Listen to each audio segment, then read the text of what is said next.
ఏదైతే గణేష్ కుటుంబ సభ్యులు ఎవరైతే ఉన్నారో అంటే గణేష్ చెల్లెలు వరుసకి చెల్లెలు అవుతుంది.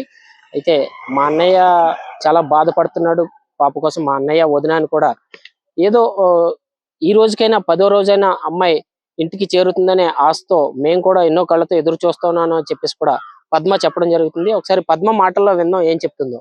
చెప్పండి అమ్మా, అసలు ఎలా ఉంది ఈ కేసుని? ఏ విధంగా చూడాలి అసలు? కావాలనే చేశారు సార్. ఇది ఎవరో కావాలనే చేశారు సార్. ఇందులో జరిగింది అయితే ఏమీ లేదు సార్. కాకపోతే వాళ్ళు తిని కూడి చెడగొట్టారు సార్. వాళ్ళకి అప్పుడు ఏమి ఉండేది కాదు సార్. అలాంటిది ఇక్కడికి వచ్చి 24 సంవత్సరాలు అవుతుంది, మమ్మల్ని అందరిని వదులుకుంటున్నారు. మాకు మంచి చెడ్డ చెప్పినా సరే వీటికి వచ్చేవాళ్ళు కాదు సార్. కాకపోతే ఇది ఎవరో కావాలని చేసినట్టు అనిపిస్తుంది సార్ మాకైతే. అలాంటి ఈయన పులులు సింహాలు ఎన్ని ఉన్నాయని చెప్తున్నారండి పుకారీలు. అవి నమ్మకూడదు సార్.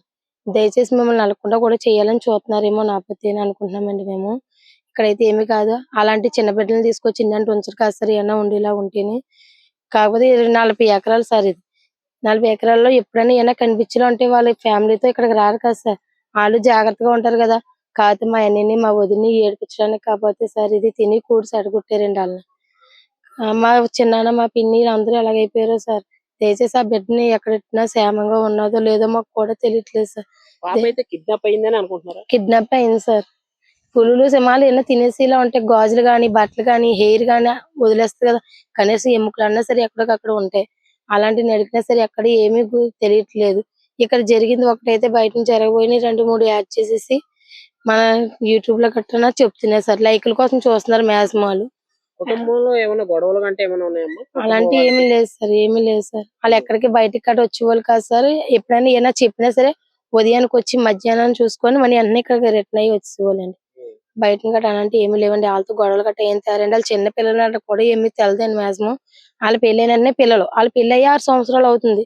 చిన్న బిడ్డను పెట్టుకొని ఉన్నారండి. ఇప్పుడు ఈ తెలియని కూడా అప్పు చచ్చిపోయేలా ఉందండి. ఎందుకు బాగా ఏడిపించేస్తున్నారు.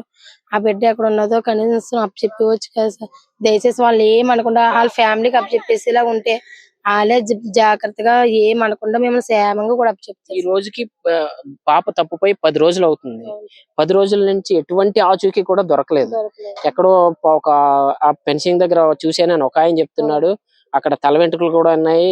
ఇలా వెళ్ళింది. వెళ్ళడం కూడా నేను చూశాను. నాకు కుక్క దాడి చేస్తుంది నాపై, అందుకని నేను వదిలేశానని కూడా చెప్పడం జరిగింది. అయితే ఈ కోణంలో చూసుకుంటే నిజంగానే కిడ్నాప్ జరిగింది అనుకోవాలా, లేకపోతే అడవి జంతువులు ఏమైనా ఇదే? లేదు సార్, ఇదైతే కిడ్నాప్ సార్.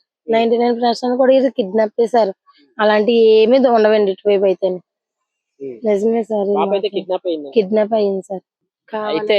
అయితే కావాలనే ఎవరో పాపను కిడ్నాప్ చేశారు, తీసుకెళ్లిపోయారు అని కూడా చెప్తుంది పద్మ. చూద్దాం ఏం చేస్తారో. పోలీసులు దీనిపై ప్రత్యేక దృష్టి పెట్టాలని కోరుకుంటున్నాను.